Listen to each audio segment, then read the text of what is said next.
नमस्कार श्रोताओं, आज हम देवदत्त की कथा का आगे का प्रसंग सुनेंगे। देवदत्त प्रतिदिन की तरह अगन मास का व्रत पूजन कर रहा था। एक दिन वह सज्जनता और करुणा भाव से युक्त होकर प्रातःकाल नगर के भ्रमण को निकला। मार्ग में उसे एक अत्यंत वृद्ध दंपत्ति मिले जो दीन दुखी तथा निराश थे। उनके वस्त्र फटे हुए, शरीर दुर्बल और घर में अन्न का अभाव था। देवदत्त ने उनसे पूछा, हे माता पिताश्री, आप लोग इतने दुखी क्यों हैं? वृद्ध माता पिता बोले, हे पुत्र, पहले हमारे घर में धन धान्य की कमी नहीं थी, परंतु पुत्रों द्वारा तिरस्कार के कारण सब संपत्ति नष्ट हो गई है।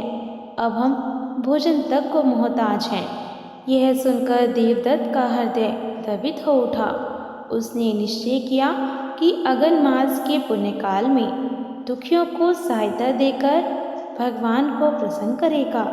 उसने तत्काल उन्हें अपने घर लाया, स्नान कराकर भोजन कराया एवं वस्त्र और धन धान्य दान किया। वृद्ध दंपत्ति अत्यंत प्रसन्न होकर उसे आशीर्वाद देकर चले गए। उस रात देवदत्त ने स्वप्न में भगवान विष्णु का दिव्य दर्शन किया। श्री हरि बोले, देवदत्त, तूने इस अगन मास में अत्यंत श्रेष्ठ दान किया है। दान तभी सफल होता है जब वह करुणा भाव से किया जाए। इस पुण्य से तुझे लोक परलोक दोनों में कल्याण होगा। अगली सुबह जब वह जागा तो उसके द्वार पर एक व्यापारी आया। वह बोला, हे श्रेष्ठ पुरुष, मैंने तुम्हारे दान धर्म की चर्चा सुनी। ये थोड़ी सी पूंजी है, इसे व्यापार में लगाओ, तुम्हारा कल्याण होगा। देवदत्त ने स्वीकार किया और उस धन से व्यापार आरंभ किया। भगवान की कृपा से उसका व्यापार दिन प्रतिदिन बढ़ने लगा। उसके घर में धन धान्य, गाय बैल, अनाज आदि की भरमार हो गई। गांव नगर में ये चर्चा होने लगी। अगन मास का जो सही विधि से व्रत दान करता है, उसके सारे दुख कष्ट मिट जाते हैं। इसी दौरान नगर में अकाल पड़ा। कई लोग अन्न जल के बिना भूखे प्यासे भटकने लगे। देवदत्त ने बिना किसी भेदभाव के सबको भोजन कराया। उसके द्वारा खोले गए अन्न क्षेत्र में हजारों लोग भोजन पाते हुए अपना जीवन बचाने लगे। देवदत्त की इस सेवा से भगवान अत्यंत प्रसन्न हुए और पुनः स्वप्न में प्रकट होकर बोले, हे पुत्र, तूने इस अगन मास में दान सेवा और सत्संग द्वारा अनगिनत प्राणियों का कल्याण किया है। तेरा वंश दीर्घायु होगा, सुख समृद्धि से परिपूर्ण रहेगा। स्वर्ग में तुझे दिव्य लोक प्राप्त होगा। इसके बाद देवदत्त का जीवन अत्यंत सुखमय हो गया। उसके घर में कभी अभाव नहीं रहा। परिवार में शांति और भक्ति का वातावरण बना रहा। देवदत्त अब धीरे धीरे ज्ञान, धैर्य और सेवा का महत्व समझ चुका था। एक दिन वह जंगल में साधुओं को भोजन देने गया। रास्ते में उसे एक घायल हिरन मिला। देवदत्त ने सोचा, अगर मैं साधुओं को देर से भोजन दूंगा तो वे भूखे रहेंगे, पर यह जीव मर भी सकता है। उसने बिना देर किए हिरन के घाव पर कपड़ा बांधा, पानी दिया और उसे सुरक्षित स्थान तक पहुंचाया। जब वह देर से आश्रम पहुंचा तो गुरुजी ने पूछा, कैसे देर हुई? देवदत्त ने सारी बात गुरुजी को बता दी। गुरुजी मुस्कुराए, देवदत्त, कर्म का मूल्य समय से नहीं, भावना से होता है। तूने करुणा का जो कार्य किया है वही सच्चा धर्म है। देवदत्त को पहली बार एहसास हुआ कि दूसरों की मदद करना ही जीवन का सबसे बड़ा पुण्य है। देवदत्त अब सबकी सहायता करने लगा। लोग उसकी बहुत प्रशंसा करते थे। धीरे धीरे उसके मन में थोड़ा सा अहंकार आने लगा। मैं कितना अच्छा बन गया हूँ, सब मेरी तारीफ करते हैं। गुरुजी ने उसमें यह परिवर्तन महसूस किया।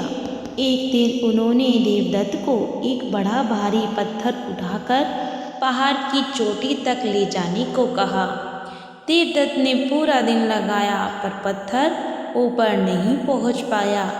थक कर गुरुजी से बोला, गुरुजी यह असंभव है। गुरुजी बोले, जिस पत्थर को तू चढ़ा ना सका उसी तरह अहंकार भी दिल पर चढ़ जाता है और मनुष्य को नीचे गिरा देता है।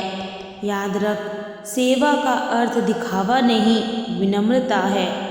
देवदत्त के अहंकार का विनाश हुआ और वह फिर पहले जैसा सरल बन गया। एक बार गांव में अकाल पड़ा, लोग भूखे थे। देवदत्त के पास थोड़े से अनाज की जिम्मेदारी सौंपी गई। कुछ लोग छिपकर उससे अधिक अनाज मांगने आए। देवदत्त का मन डोलने लगा, अगर मैं इनकी मदद नहीं करूँगा तो दुख होगा, लेकिन पूरे गांव का अनाज खत्म हो गया तो? गुरु ने कहा, सच्ची परीक्षा भावनाओं और कर्तव्यों के बीच संतुलन स्थापित करना है। देवदत्त ने न्यायपूर्वक अनाज का वितरण किया, ना कम और ना ज़्यादा। सब लोग बच गए और गांव अकाल से उबर गया। गांव वालों ने कहा, देवदत्त तुम्हारे विवेक ने सबका जीवन बचाया।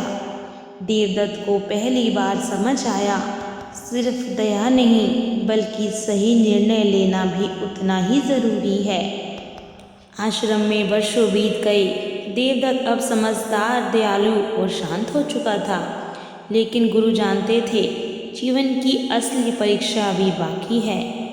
एक दिन गुरु ने उसे बुलाकर कहा, देवदत्त पहाड़ के उस पार पर एक छोटा सा गांव है।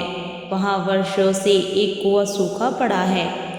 लोग पानी के लिए तरस रहे हैं। तुझे जाकर उस कुएं को फिर से जीने लायक बनाना है। देवदत्त ने आश्चर्य से पूछा, गुरुजी अकेला मैं कैसे एक सूखे कुएं को ठीक कर सकता हूँ? गुरुजी मुस्कुराए, संकल्प बड़ा हो तो मार्ग स्वयं बन जाता है। देवदत्त यात्रा पर निकला। गांव पहुंचकर उसने देखा कुएं की दीवारें टूटी हुई, नीचे सिर्फ पत्थर और सूखी मिट्टी थी। गांव वाले निराश थे।